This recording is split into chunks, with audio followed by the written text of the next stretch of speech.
So, అంటే ఈ సినిమాల్లో చాలా ఎర్లీ స్టేజెస్‌లో వచ్చేసారు కదా మూవీస్‌కి. సో, ఈ సినిమాల్లోకి రావడం వల్ల ఏమైనా మిస్ అయ్యాననే కైండ్ ఆఫ్ ఏదైనా ఫీలింగ్ ఉండిందా మీకు ఎప్పుడైనా?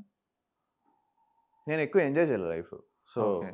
నా ఫ్రెండ్స్ అందరూ "నువ్వు ఎక్కువ ఏం ఎంజాయ్ చేయలేదు లైఫ్ టక్కని ఇచ్చేసావు" అని. బిగినింగ్ స్టేజెస్‌లో I used to feel lot of stress అండి. అంటే హ్మ్.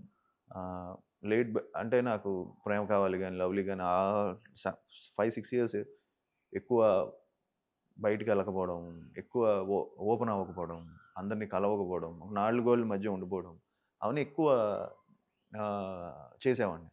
So, that became my habit more of అంటే ఇలాగే ఉండాలి. అలా ఇ ఇ ఇ అంటే ఓహ్! మైండ్ సెట్ అలాగా మైండ్ సెట్ అలా క్రియేట్ అయిపోయింది. ప్రిపేర్ అయిపోయింది. ఎక్కువ మనం బయటికెళ్ళకూడదు. ఎక్కువ ఇంట్లోనే ఉండాలి. లేకపోతే ఓకే. జడ్జ్ చేస్తారు అది ఇది అని.